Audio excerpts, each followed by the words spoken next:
Hello, you lovely people. It's that time of year again. It's Christmas. I hope you're having a fantastic one, but it's also time for the traditional Aquaholic top 10s. We do two of these. We do a super yacht and we do a yacht top 10. And today is the yacht top 10. And I've got a little list here. I've written it all down, so I don't remember what the hell I'm going on about. It has been a bumper year. There have been about 170 videos go live on Aquaholic throughout 2023. Losing track of time. Yeah, it's been great. Lots of traveling, been out to Palma, been out to doing a bit of boating in Mallorca as well generally. What else has there been? Miami boat show, Fort Lauderdale boat show, so 2 trips to the USA. South of France, of course, Cannes, Monaco show, plus some UK shows and some boating in the UK and some stuff with manufacturers and dealers and so forth. It's been busy. It's been great. It's been really, really good. And it's all down to you guys for all your support and your views and your clicks and your comments, because that's what drives the channel and that's what gives me the opportunity to go and have this fantastic life. As I like to say, it's better than working for a living, and it is much appreciated. You might hear some noises going on in the background. We've got some work going on at Aquaholic Towers at the minute, so excuse the drilling and the banging, but hopefully not too much of that, and hopefully it won't interfere. Anyway, enough waffle. We should talk about boats, shouldn't we? Top 10 yachts. Here we go. Now, the thing with it is, there are so many great boats that we filmed this year, and there are more than 10 that absolutely deserve to be in the top 10. So there's going to be some honourable mentions. I'm going to rattle through those first and then we'll get stuck in. Boats that really should have been on the list and just didn't quite make the cut just because of the reasons for space. Maybe I should make it top 20, but that seems a bit excessive. So in no particular order, Horizon FD75, great boat, really innovative, and yeah, they got a lot into that. It's got a bit of a super yacht vibe going on, and yeah, just a really, really impressive bit of kit, basically. Spirit 72, I saw that out in Mallorca. It's I met the owners of that one as well, lovely people. They gave me a really good tour of the boat. It's fabulous. I mean, it's probably the most beautiful yacht I've been on this year, inside and out. Stunning. And they charter that one, so you can experience that yourself if you want to. What else have we got on the should have been list? With Galleon 440 Fly, of course. Galleon, I mean, it's the usual Swiss Army knife of incredibleness. The stuff they get into those boats is remarkable. It always is. The innovation and the space and all of that, it's just another bang up job from Galleon, really. Invincible 46 Pilot House. Now, I was contacted by Invincible when I was out at the Miami Boat Show, and they said, you should come and have a spin on one of our boats. And I said, well, that sounds quite nice, but you know, quite busy. They said, it'll do some tomorrow now. I said, we're in. So we went and had a blast down Government Cut and then out and around, and then we blasted back into Miami at 70 miles an hour, and it was fantastic. I think probably, yeah, I would think that's the fastest I've ever been on the water. It was flying.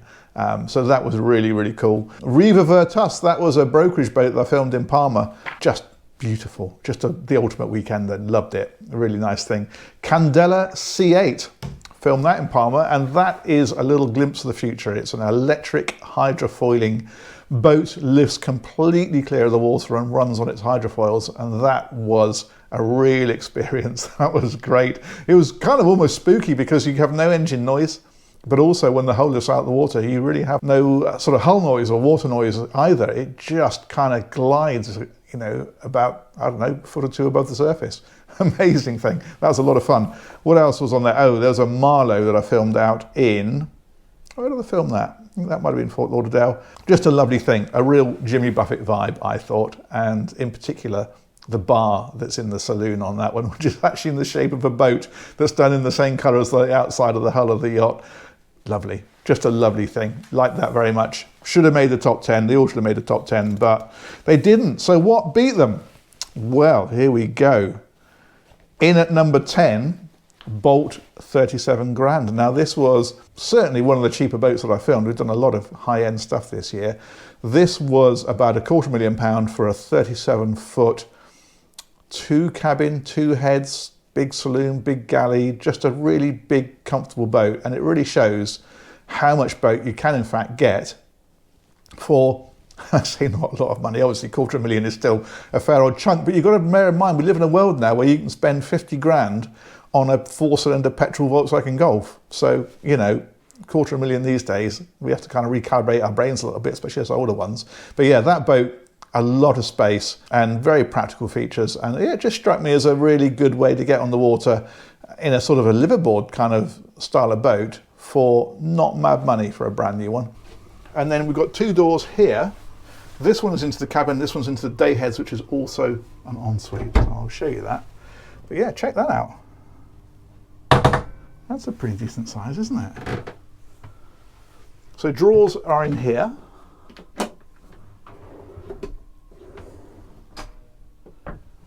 And what's quite nice is they put shelving down here as well. Look at this. And you've also got decent sized windows in here, so you've got good view out and plenty of light. Bit more shelving along there, bit more storage along here. And a big square double bed. Well, rectangular, isn't it? But you know what I mean, it doesn't taper.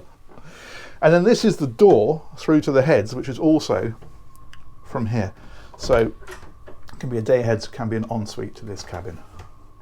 Number 9, Offshore Yachts 80. Now I did some filming for the first time with HMY Yachts out in Fort Lauderdale, and they furnished me with a list of boats before the boat show and said, what do you fancy filming? And I looked through this list and there's some stuff that was obvious. I thought, yeah, we really could get on board with that. And one of them was this Offshore Yachts. And I thought, well, it looks quite interesting. You know, I wasn't sort of blown away, but I thought it looks like a sort of thing that might appeal to people. It'd be a nice one to film. And so said, yeah, we'll add that. Yes, please. Thank you very much. Went on board of it. Well, I fell in love with it a bit, to be honest with you. It was just so comfortable. It just felt so nice. It was the kind of thing that you could imagine. You often think about how you're going to use these boats. You look around the boat and think, oh, it'd be great. A weekend on this would be fantastic. Or a week going around down the Med would be beautiful on this. That boat, I just thought, do you know what? A year on this or a decade would just be fantastic. You could just poodle around, I don't know, the Bahamas or the Med or wherever you wanted to keep it, and just be so comfortable. Have your friends, have your family visit. Yeah, I liked that. I liked that a lot. I didn't expect to, and it's always nice, I think, when you go on a boat and you just think, actually, this, yeah, this is lovely, exceeds expectations. Offshore Yachts, 80-footer, and it is absolutely beautiful. It's one of those really comfortable, lovely kind of boats where you just want to fill it up with your kids and your grandkids and your friends and just take off. It's one of those really mellow, beautiful boats. It's a very workable boat, but when I talk about this being a comfortable home from home, great place to hang out with your family, this is what I'm talking about. So we've got the galley here, big sub-zero refrigeration, obviously the cooking, dishwasher, all the usual kind of stuff, but look at this. This is a country kitchen. So it just goes right on through. Bar area just here. I mean, it's just great, isn't it? You imagine spending a month on this, or a year for that matter. You got your friends coming to stay, you got your family coming to stay. Just a really, really comfortable place to be. Number 8 was a Princess 72, but not any Princess 72. It was the boat that we chartered back in 2019 now. Feels like a long time ago. It was out in the Med when we chartered it. It's now back in the UK. It's into private ownership. What was really interesting about it, apart from visiting an old friend and reliving all those wonderful memories, was the fact that it's been Seatagged.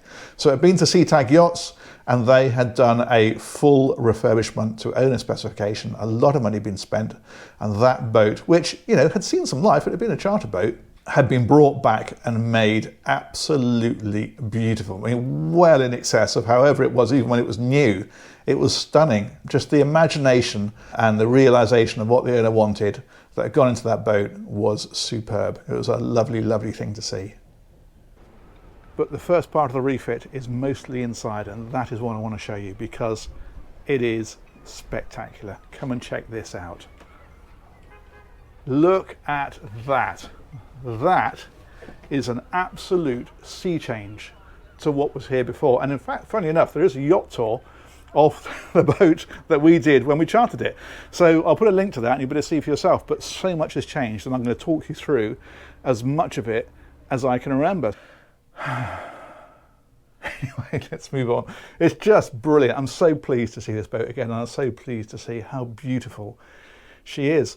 Again, this is all new, so the surrounds on the bed, and that was the same on the other ones we looked at. All this is new. This, I wish I could remember the proper name for the wood, somebody will tell me, is new. It's got the USB ports as well. Into here, and we have got the ensuite for this cabin. So that's where we've got the twin sinks here. Again, the new floor, and on this one they've brought it up around here as well. So this is all new.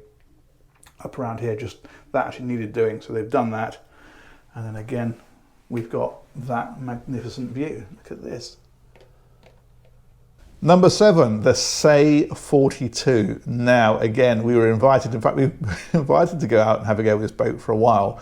And one reason or another, in fact, I think COVID was the first thing that stopped us right back then. So it's always been a little bit on the hit list, never quite managed it. And then there we were at the Palmer Boat Show, and there it was at the show. So I spoke to the guys there and said, you know, how about doing that tour? And they said, well, how about coming out and have a spin on it, see what it's all about? Well, it was incredible. I mean, it is an aquatic Lamborghini. No, it's not the most practical, but like a Lamborghini, you don't buy it because you want space and a huge boot and lots of doors and lots of seats. You buy it because it looks amazing, it drives amazingly, and it's just a fantastic, fun piece of kit. We had an absolute blast on that boat. Let's go then. 3, 2, and here we go. 1.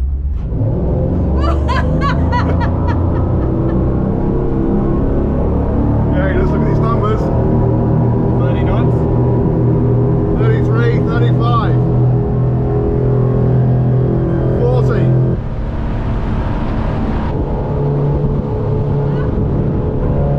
Still doing 30 knots.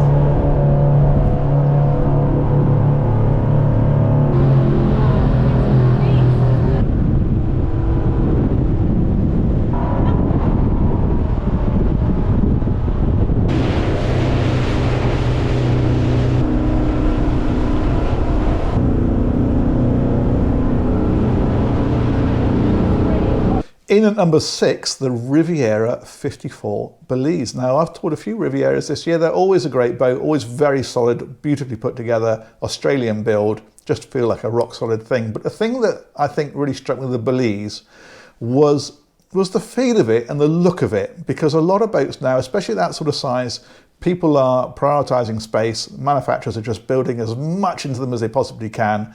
And, you know, sometimes they can look a bit blocky, a bit top heavy. And that's fair enough. If it's what people want, then you can't argue with that. But with this Belize, I think they thought, you know, we're going to put plenty of space into it, but we're not going to make it all about the space. We're going to make it all about the boat. And so it was a good looking thing. Yes, there's a little bit of area compromise in the owner's cabin, for example. On one side of the cabin, you'd need to sort of duck down a little bit to get to the bed.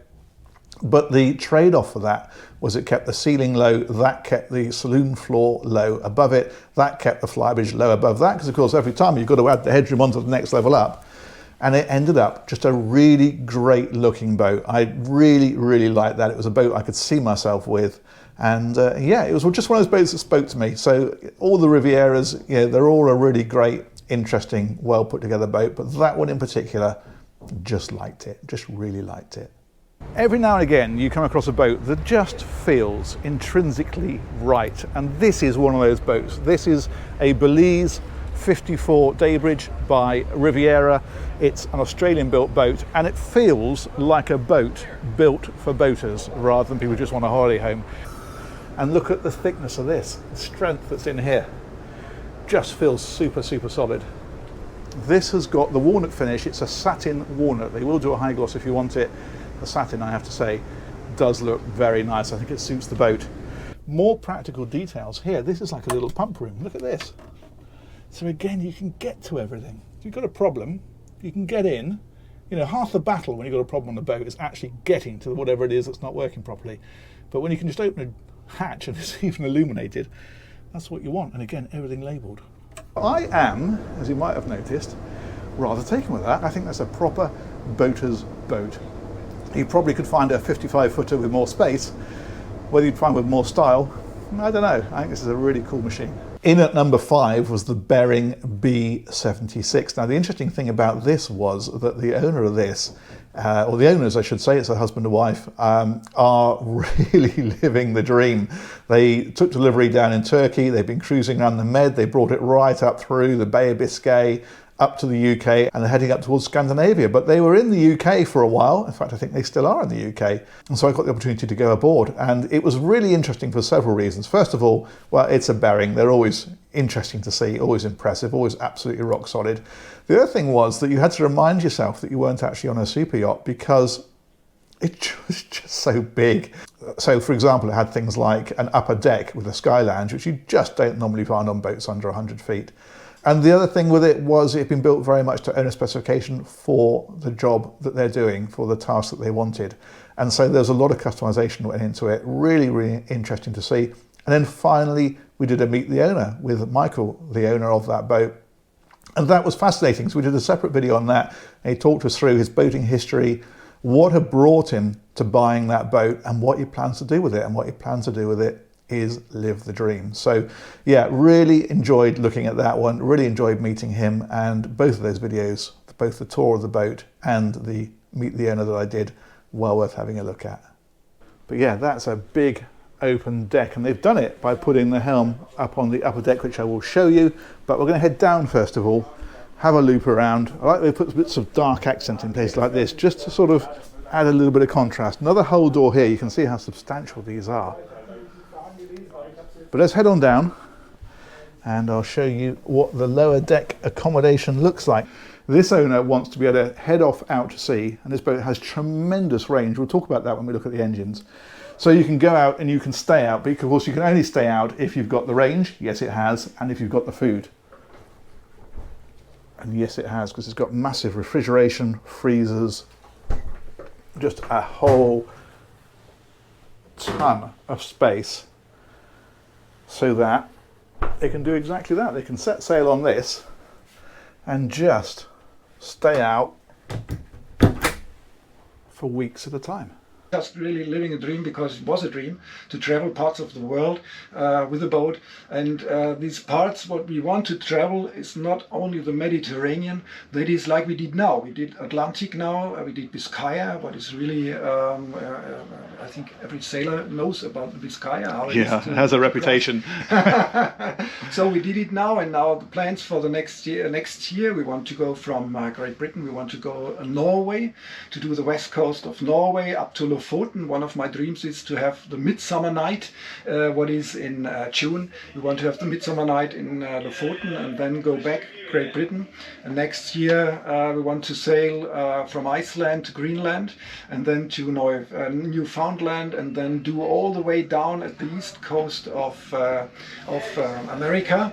It's a dream sometimes to make a wink to liberty from the own boat. Yeah, that'd be fantastic. So maybe we're gonna have this. This is a dream. Then go down to Florida, or to do a part of the intercoastal waterway. Yep. What is there at the east coast, and then go to Florida, and then at the winter time, so in October, November, to be at the Bahamas, and to then stay at the Bahamas. That sounds absolutely brilliant. Just a dream. That's a good dream. In at number 4 is the Marx 440. Now this is an interesting one because it's the biggest boat from Marx, and they build boats from I think about 30 feet, normally up to about 36, 37 feet, something like that. So this was quite a step up. Now that doesn't always work for manufacturers. When they try and move up into a bigger league and their builders are smaller boats, sometimes it doesn't quite translate. Definitely not the case with this one. This really worked, and I think it worked because they put a lot of quality and integrity and thought into their smaller boats, and it translated beautifully into this. There was so much thought went into it, so much consideration for how people actually use their boats, and they came up with something I think is genuinely special. They fold down to create a walkway down into the water, and then as you bring it back up, of course, they slide gently back into place where you see them now. Being a Marx, of course, lots of practical detailing, so you find storage everywhere. So in places like this, for example, there's a massive locker down underneath here for ropes and fenders, whatever else you want to keep in there. And actually that's a really nice seat as well to sit on the back of the boat and look out over the back. These are quite clever. These lift up to give you dinghy chocks, so they just come up like that, slot into place. The mechanics on this are all so simple but so high quality, so that in 10 years' time, you can be fairly confident it's going to still be working. And that's what these are all about, sensible boating and high quality. If we come on round, you can see how the walkways go all the way around the whole boat, so it's a really easy boat to move around. It's got side doors on both sides. We'll see those as we go around a bit further. The other thing that I should mention, actually, of course, is it's got Marx's brilliant canopy system. So these side sections here open, you pull it round on the track, it comes right the way around to the centre, and then there is basically a drawstring underneath that just hooks under the little clips here and pulls tight. And so putting a section of canopy on is about 30 seconds or less, and then pull the other one around and do exactly the same and you're done. And then the roof, that slides as well. So that whole section there, the dark section you can see in the centre, that will open. We've got seating across here, and again, a lot of clever thinking. They've deliberately brought these with the section that comes around, and the reason they've done that is so that you can park yourself up here, tuck yourself in like this, put your feet up, and how lovely is that as a place to just sit and chat? And you can do exactly the same with the helm seat. The lift bolsters are up at the minute, but you drop those down, it's exactly the same idea. And because you've got doors on both sides and the sliding roof, there's a lot of air that comes through here. But there's more, much more. Let me show you this. So first of all the controls for the boat are here, so you can monitor power and start your generator and all that kind of stuff is all there. This little chap here, if I can remember how this works, hang on. Yeah, there we go. That opens like that, so you've got a little bit of storage in there, but you can also then, where's it gone? Here it is. That one, there we are. I should have practiced first, shouldn't I? There we go. That comes out like that, that drops down like there. And now you've got a little breakfast bar. You can sit and have breakfast in the morning. You can put your laptop on there and do some work. It's just a nice little useful zone. What a great idea that is. I've not seen that done before. In at number 3 is a Nordhavn. It's a 63. I filmed it out in Fort Lauderdale. We love a Nordhavn on AQUAHOLIC, don't we? I know you guys are always enthusiastic when we put a Nordhavn on. And I think it's because it kind of sells us the dream, doesn't it? A bit like that bearing that we spoke about, the idea of heading out and staying out and just going. And that boat does that so very, very well. In fact, this particular one has been set up for a family, so there's some nice features to accommodate family life on there as well. And yeah, what a wonderful idea. What a wonderful boat, and as ever, classic Nordhavn. This is run with a family, so they've got young children, and the boat is set up very much with that in mind, as you'll see as we go on round. So this is into the interior. This, of course, is the main saloon, and talking of family, the boat originally would have had a TV that pops up from here.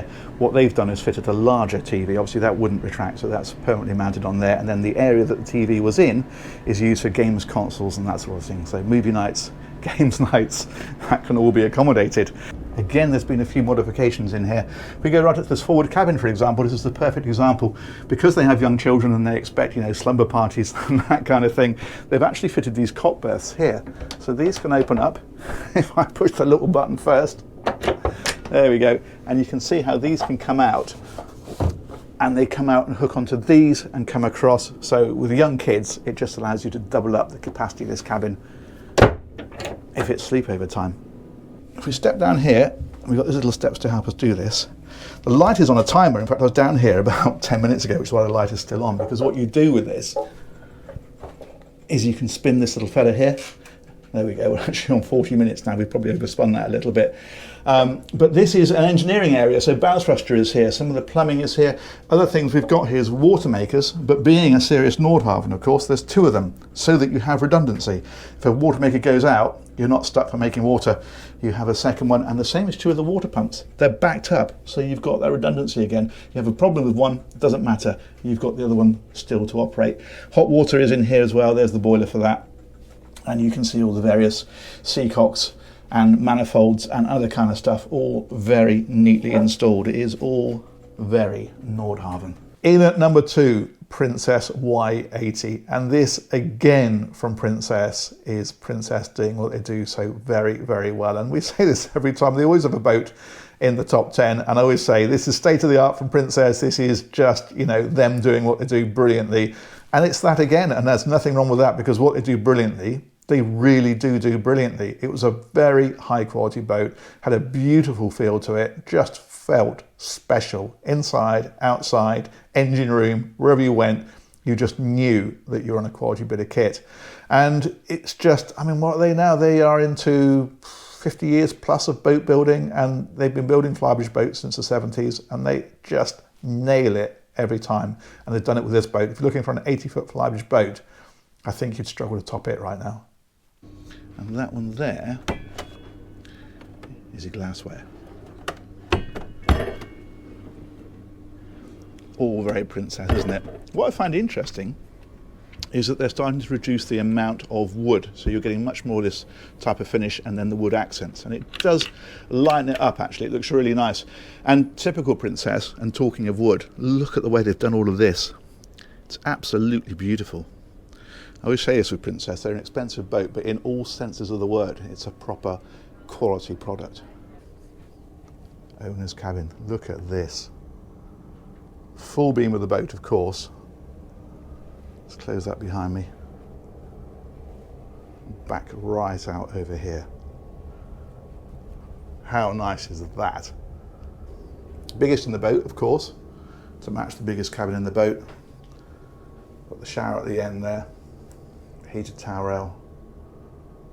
It's very, very nicely done, isn't it? Storage underneath, of course. And the loo is at this end. Again, it's all very Princess. Look at this, proper big battery boxes. The batteries aren't just bolted down to the floor, they're in proper sealed boxes and then ventilated, and everything is labelled. So you can see battery box vent, but if you look around the boat, you'll see that kind of thing everywhere. Here we go, cockpit drain, for example. So wiring, plumbing, all that sort of stuff. As you look around, you can see the little yellow tags on it. Yellow, what am I talking about? You can see the little blue tags on it. Edit later. They're everywhere. Number one, well, if the Princess is that good, what could top it? Well, it was a close one and I could have argued it either way, but I've given it to the Fairline Squadron 58 because that does a similar sort of thing. It's a high quality boat, a lot of experience behind it, it's beautifully finished, it's beautifully resolved, it works well, but I just felt there's an extra layer of innovation on that boat. Fairline have really, really pushed the boat out, if you'll pardon the expression. So there were drop balconies, and there was a special extending bathing platform, and there was lights where you could push a button as you came on board, and the whole thing just goes bink, bink, bink, bink, and lights up for you as you come onto the boat. Just a whole load of thought. They've really tried to make that boat special, and they've really achieved it. I like that boat very, very much indeed. And the stuff to talk about starts right at the very back, because this bathing platform is particularly clever. What they've done with this, you can see how long it is. Masses of space. There's a lowering section here, your tender goes on here, drops in the water, usual thing. The only problem with a really long bathing platform is that a lot of the costs associated with boats, particularly the berthing, is based on the length. So what they've done with this is they've created this section here that can power up and then power in, so that this trailing edge here lines up with this section here, so you don't have to have this big bathing platform when you're in port. When you're at anchor, you can extend it out, drop it down, and you've got this fantastic space. This is nice. This is a bar area, and this retracts, so it goes right in flush. And then there's storage and bins and so forth all along the back of here. If I can find a little button I can show you. Port locker.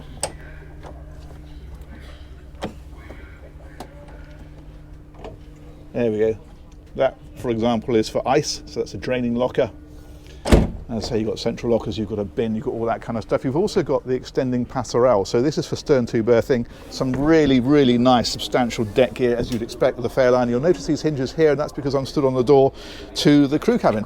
We'll come back and have a look at that. But I want to show you next this area, because this is very clever. This is a modular area. It's actually got a glass transom. You can see it here.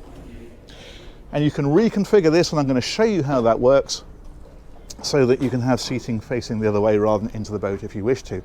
And another thing to mention is look how they've put this sliding door here on a slight slant. Rather than going straight across at 90 degrees, it goes forward at that end. And the reason for that is to give you maximum space at this side at the galley, but then by moving that in, it allows you to move those steps forward, allows you to get a massive amount of space here.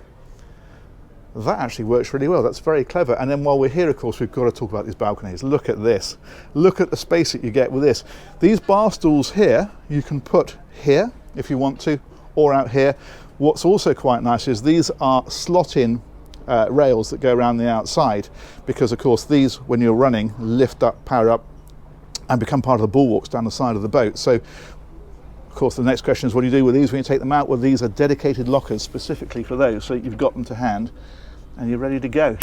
Look at the way they put lighting into here, all around the edge, and even these little afterburner lights in the back of these fluted sections here. Looks really spectacular at night. And talking of at night, if we go over here, and you'll notice that we're now nearly 5 minutes into this video, we've not even gone inside the boat yet. There are some buttons down here, and one of them, if I get myself right down there, is a welcome home button. You can't get past the rail at night time, you hit the welcome home, and then ding, ding, ding, ding, ding, it lights the whole boat up right the way through, so you can find your way in. So these overhead lights, these low level lights, these lights, it welcomes you home. And then check this out. Look at that, it's beautiful, isn't it? And again, the finishes and the lighting in particular. Look at the way they've put this light that runs all around here. So you've got real low level discrete lighting. If you want to, you can turn all the main lights off, just have the backlighting on. I'm going to show you, before I forget, that just in behind the door is the washer dryer, but also look at this cutout here. That is so that this door can open fully. And look at the way there's no catch on the outside of here. It's one of these clever magnetic ones that when you close it, it pops out, and as soon as you open it, it retracts and stays retracted. AV equipment in here, again, the fluting on the woodwork, as you'd expect. Well, usual sort of stuff, wardrobes and so on, but a really good size in here. Safe in here as well. Bit more storage. Lovely little settee, lovely hull windows. And again, it's all just so beautifully done, isn't it?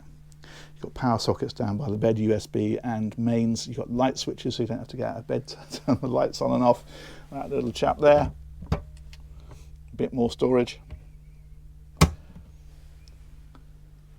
Yeah, and the view out of these is fantastic. Obviously, more so when you're anchor rather than alongside another boat, but you get the idea. Big dressing table over on this side. Again, with the drawers and so forth. That one there is a little push bush. So you can lift that up like that. Beautiful. Absolutely beautiful.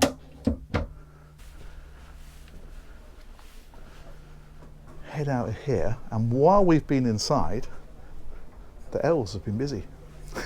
Look at this. They've turned this into the alternative layout for this cockpit, and now what we've got is this fantastic seating area around here. That is absolutely beautiful. Table unfolds, of course, so if you want to dine here you can do, and that's that glass transom that we mentioned. So the view out, when you're sat here, you're looking right out across the water. Again, you've got to imagine this at anchor, just how beautiful that would be. That is superb. I love the dark finish they've put on here. That works well. And the beam that you get with these drop balconies, of course, is fantastic. And so that's it. That is the AQUAHOLIC Top 10 boat list for 2023. There's a super yacht Top 10 coming as well, so look out for that. But in the meantime, I just want to wish all of you guys a very, very happy Christmas. We will see you next year for a lot more fun and excitement on the water. Let me know what you think of my top 10. Let me know what I should have put in there. Let me know what order they should have been in. I'm sure you've all got strong opinions on this, and I'm always curious to hear your thoughts. So keep them comments coming, keep them likes coming. Hit that subscribe button if you've not already. It'd be great to have you on board. We're nearly at 500,000 subscribers. Can you believe that? Bonkers, isn't it? And yeah, have a good one. We'll catch you soon. Take care. Bye-bye.